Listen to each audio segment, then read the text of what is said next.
LaDuc Trading's biggest sale of the year. Take advantage of our limited time Black Friday offer. Use a special coupon code at the checkout.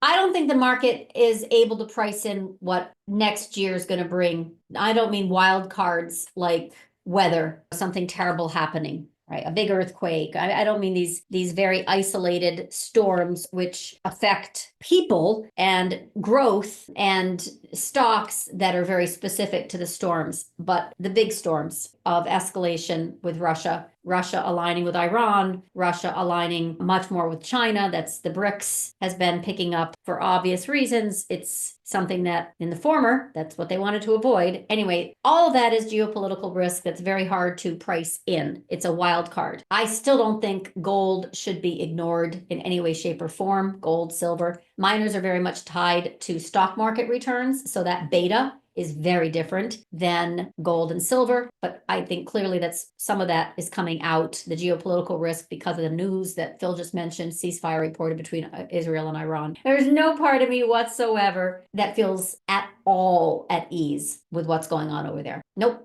Not at all. So as much as we're in melt up mode, and we are definitely structurally with solid flows continuing, and it's true. It's not news, but it's definitely part of why gold is selling off is peace. So what about this whole market melt up, and how do you feel about buying here? You know, stuff that looks so good, Costco and Home Depot. And by the way, we're getting some shake and bake in these places. No. So she's asking me a really hard question. I'm going to say it. So she's saying, so how many of these things that you're mentioning would you buy now? Oh my God, what a question. And do you really think any of these will repeat double-digit returns over the next year? She's not talking just about SPY and Home Depot and Costco and CPRT and all that stuff. No, she's talking big picture, aren't you? No, I think next year is going to be a bloodbath, Anne. I really do. Yep, I really do. So I think we hold on to our hats right now while the market melts up in this stupidity, and it melts up and it melts up and it melts up in, breadth expands underneath the surface, and all the macro shops are saying it is so bullish for next year. And I don't think it is. I think we're going to have a lot more war headlines, and I think the market is going to get a case of vertigo and then look down.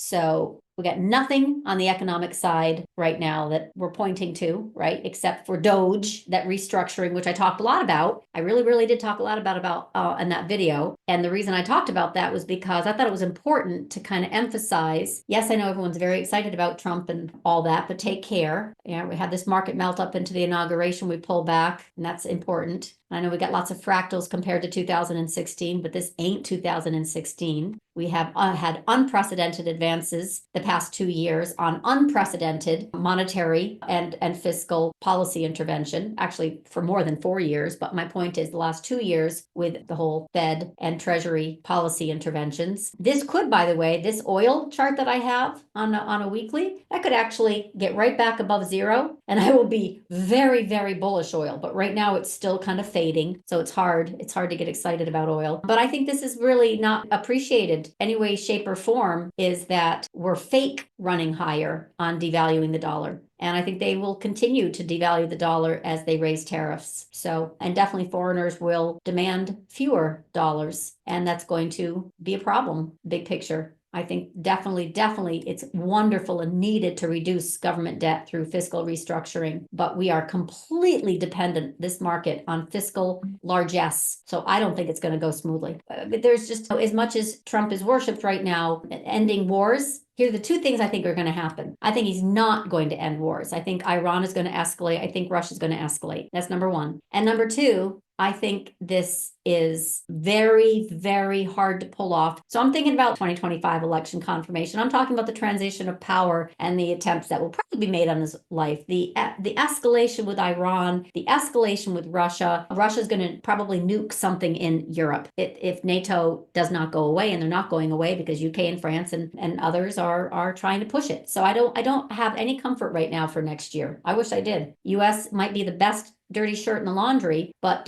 once it starts cleaning shop, once it starts actually taking that dirty laundry and airing it for everybody to see and trying to get rid of it in one way or the other, I don't see how the market's going to be smooth, operator. I don't see how, with honestly, blame Powell and Yellen as much as we want for all the inequality. It's Congress that forces these huge deficits, and then Powell just continues to pander and Yellen continues to pander, and oh my God, they're trying to let the air out of the balloon so it doesn't burst. At some point, it becomes very unwieldy. And I'm at that point, I will admit that when I was writing all this stuff up, and you can listen, I don't talk politics. I don't talk about any of these risks. None of these risks do I talk about in that video that I posted this weekend. We're still trying to figure it out. We don't even know who the Treasury Secretary is, yada, yada, yada. But in the quiet of a Sunday, when I am focused on what does this look like really moving forward? What are the risks